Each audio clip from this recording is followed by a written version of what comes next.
जगत के पालनहार श्री नारायण भगवान की जय। जैसा कि आप सभी जानते हैं कि मकर संक्रांति का पर्व कुछ ही दिनों में आने वाला है और महाराज हर साल की तरह इस साल भी एक प्रश्न बहुत तेजी से फैल रहा है। कोई कह रहा है कि मकर संक्रांति 14 जनवरी को है तो कोई 15 जनवरी बता रहा है। ऐसे में महाराज आम श्रद्धालु पूरी तरह असमंजस में पड़ जाते हैं कि आखिर हम किस दिन मकर संक्रांति का पर्व मनाएं, किस दिन स्नान दान करें और किस दिन खिचड़ी बनाएं। इसी के साथ महाराज इस साल मकर संक्रांति के साथ साथ एकादशी की तिथि भी पड़ रही है। अब आप सोचेंगे कि एकादशी आने से मकर संक्रांति पर क्या फर्क पड़ेगा, तो महाराज आप सभी जानते ही हैं कि मकर संक्रांति के दिन विशेष रूप से खिचड़ी का ही दान किया जाता है और खिचड़ी जो है ये कच्चे चावल और कच्चे मूंग की दाल से बनाई जाती है और इसी खिचड़ी का दान किया जाता है। लेकिन महाराज इसी दिन साल की पहली षष्ठतिला एकादशी भी पड़ रही है। इसीलिए भक्तों के मन में यह प्रश्न भी आ रहा है कि इस साल खिचड़ी का दान ना करें तो फिर क्या दान करें जिससे कि हमें पूर्ण फल प्राप्त हो। तो महाराज मकर संक्रांति का सीधा संबंध सूर्य से है। मकर संक्रांति दिन मनाई जाती है जिस दिन सूर्य देव धनु राशि से निकलकर मकर राशि में प्रवेश करते हैं। इसी को सूर्य का उत्तरायण होना भी कहा जाता है।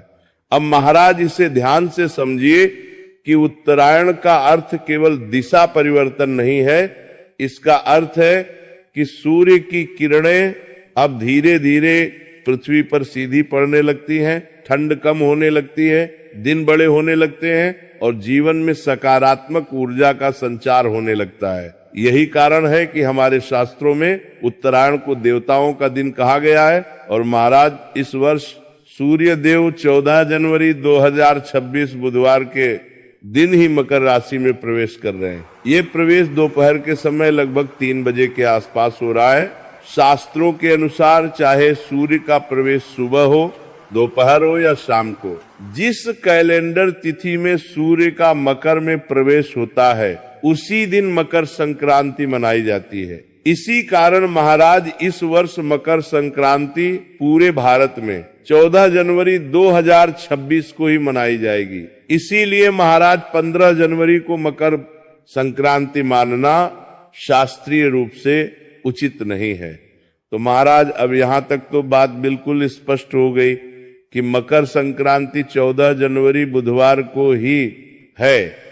लेकिन यहीं से शुरू होती है इस वर्ष की सबसे बड़ी उलझन, क्योंकि महाराज इसी 14 जनवरी को पौष मास की शक्तिला एकादशी भी पड़ रही है और जैसे ही एकादशी का नाम आता है तो प्रत्येक श्रद्धालु के मन में तुरंत ये नियम याद आता है कि एकादशी के दिन अन्न विशेष रूप से चावल वर्जित होता है। अब महाराज मकर संक्रांति और खिचड़ी का नाम एक दूसरे के बिना अधूरा है, क्योंकि सदियों से परंपरा चली आ रही है कि इस दिन कच्चे चावल और मूंग की दाल मिलाकर खिचड़ी का दान किया जाता है। कहीं कहीं खिचड़ी पकाकर दान की जाती है और घर में भी प्रसाद रूप में ग्रहण की जाती है। लेकिन महाराज जब एक ही दिन एकादशी भी हो और मकर संक्रांति भी, तब आप सभी का भ्रमित होना स्वाभाविक है। इसीलिए महाराज मन में प्रश्न उठता है कि अगर खिचड़ी में चावल है और एकादशी में चावल वर्जित है तो फिर इस बार दान कैसे किया जाए? क्या मकर संक्रांति का दान अधूरा रह जाएगा? क्या खिचड़ी का दान ना करने से पुण्य कम हो जाएगा? तो महाराज यही सारे प्रश्न आज लाखों भक्तों के मन में चल रहे हैं। इसीलिए इस वीडियो का उद्देश्य केवल जानकारी देना नहीं, बल्कि भ्रम को दूर करना और धर्म का सही मार्ग दिखाना है। तो महाराज एकादशी का नियम बहुत स्पष्ट है कि इस दिन चावल को खाना या पकाना और दान करना सख्त मना होता है। इसलिए भक्तों इस वर्ष 14 जनवरी को मकर संक्रांति होने के बावजूद खिचड़ी का दान उस दिन करना उचित नहीं माना जाएगा। अब महाराज यहीं पर बहुत लोग निराश हो जाते हैं। उन्हें लगता है कि अगर खिचड़ी का दान नहीं हुआ तो मकर संक्रांति अधूरी रह गई। लेकिन महाराज ये सोच अधूरी है, क्योंकि मकर संक्रांति केवल खिचड़ी का पर्व नहीं है, ये दान, पुण्य, सेवा और त्याग का पर्व है और दान का वास्तविक भाव वस्तु में नहीं भावना में छिपा होता है। तो महाराज शला एकादशी को साधारण एकादशी समझना बहुत बड़ी भूल होगी। ये वर्ष की पहली एकादशी होती है और इसका महत्व अन्य एकादशियों से भी अधिक माना गया है।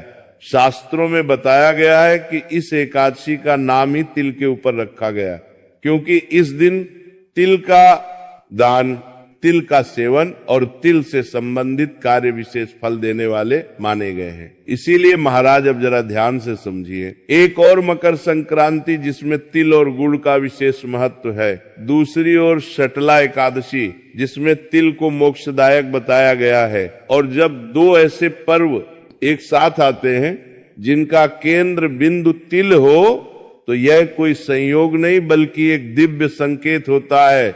ये संकेत हमें बताता है कि इस वर्ष मकर संक्रांति पर तिल दान का महत्व कई गुना बढ़ गया है।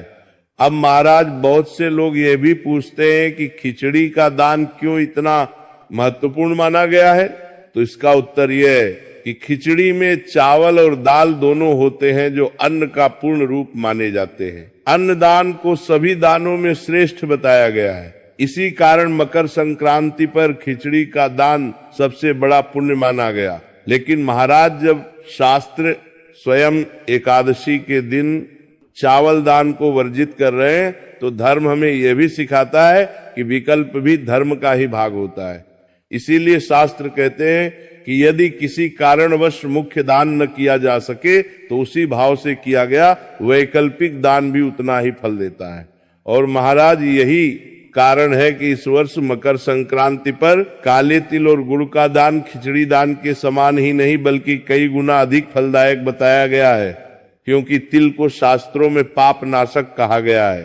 कहा जाता है कि तिल में भगवान विष्णु का वास होता है और गुड़ में माता लक्ष्मी की कृपा मानी जाती है। जब तिल और गुड़ एक साथ दान किए जाते हैं तो वह दान केवल शरीर को नहीं आत्मा को भी शुद्ध करता है। इसीलिए महाराज आप चाहे तो काले तिल और गुड़ को अलग अलग भी दान कर सकते हैं, और यदि संभव हो तो तिल और गुड़ से बने हुए लड्डू का दान करना तो और भी श्रेष्ठ माना गया है। अब महाराज यहाँ एक बात बहुत जरूरी है। कुछ लोग सोचते हैं कि अगर हमने 14 जनवरी को खिचड़ी का दान नहीं किया तो 15 जनवरी को कर ले ताकि मन को संतोष मिल जाए। तो भक्तों, शास्त्रीय रूप से देखें तो 15 जनवरी को खिचड़ी का दान किया जा सकता है, उसमें भी कोई दोष नहीं है। लेकिन मकर संक्रांति का विशेष पुण्य काल 14 जनवरी को ही होता है। इसीलिए यदि आपको पूर्ण फल चाहिए तो 14 जनवरी